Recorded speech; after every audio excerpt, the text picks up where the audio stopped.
আসসালামু আলাইকুম। সম্মানিত শিক্ষক মণ্ডলী এবং এই মুহূর্তে যারা আমার এই ভিডিওটি দেখছেন, আজকে অত্যন্ত গুরুত্বপূর্ণ একটি বিষয় নিয়ে আপনাদের সম্মুখে উপস্থিত হয়েছি, যা আমাদের শ্রেণীকক্ষের জন্য অত্যন্ত যুগোপযোগী। আমরা আগে একটি প্রেজেন্টেশন কন্টেন্ট তৈরি করার জন্য সারারাত জেগে প্রেজেন্টেশন তৈরি করতাম এবং পরের দিন শ্রেণীকক্ষে উপস্থাপন করতাম।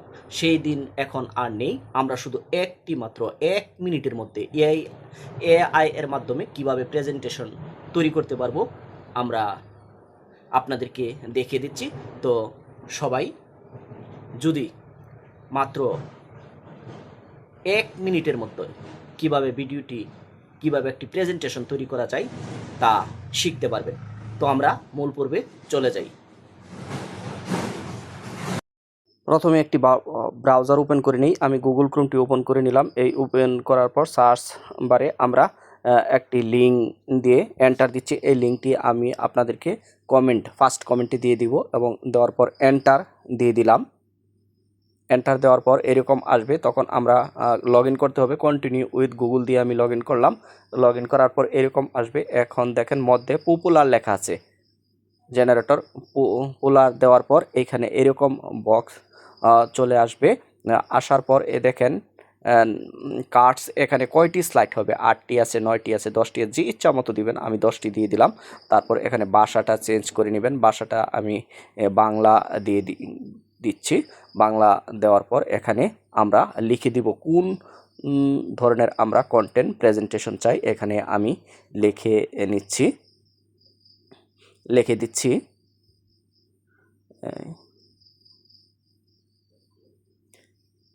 প্রাণী জগতের শ্রেণীবিন্যাস, এবং এটা লেখার পর লিখে দিলাম অষ্টম শ্রেণী এবং বিষয়টিও লিখে দেই বিজ্ঞান, এবং দেওয়ার পর কি অনুযায়ী কন্টেন্ট হবে, আমরা হবে এনসিটিবি বুক। তাহলে এনসিটিবি বুক লিখে দিলাম। এনসিটিবি বুক লিখে দেওয়ার পর এন্টারে ক্লিক করব। এন্টারে ক্লিক করার পর দেখেন ম্যাজিক শুরু হয়ে গেল। সেই প্রাণী জগতের শ্রেণীবিন্যাস সম্পর্কে বিস্তারিত আপনার সম্মুখে তুলে ধরবে। আমরা দেখার পর সেই জেনারেট এখানে ক্লিক করব। এখানে ক্লিক করার সাথে সাথে দেখেন কি হয়ে যাচ্ছে,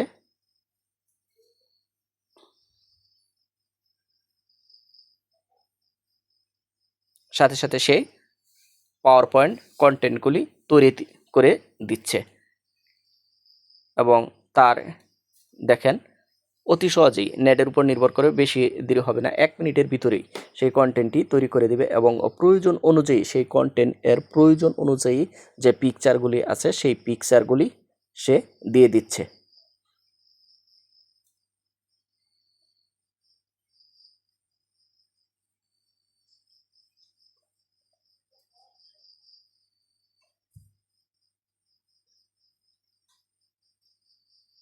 তো দেখেন কন্টেন্টটি তৈরি হয়ে গেল। কন্টেন্টটি তৈরি হওয়ার পর আমরা ওই উপরে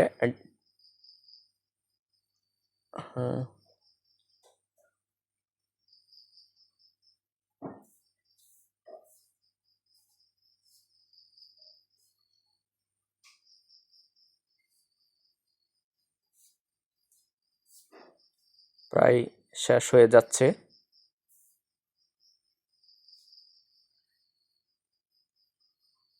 হ্যাঁ, তৈরি হওয়ার পর আমরা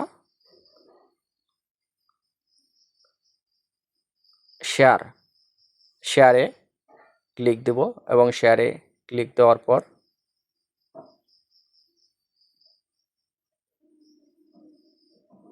দেখেন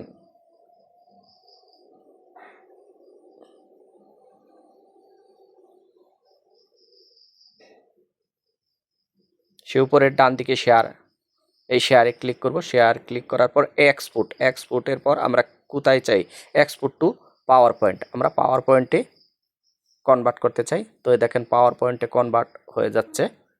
কনভার্ট হয়ে যাওয়ার পর এরকম একটি চিহ্ন আসবে, ক্লিক হেয়ার টু ডাউনলোড ইট। এখানে ক্লিক করার পর দেখেন ডাউনলোড হয়ে যাচ্ছে, ডান পাশে সেই ডাউনলোডের চিহ্ন, ডাউনলোডও সাথে সাথে হয়ে যাচ্ছে। তারপর এই পাওয়ার পয়েন্টটি চলে আসছে, পাওয়ার পয়েন্টটি আমরা ওপেন করে দেখে নিই।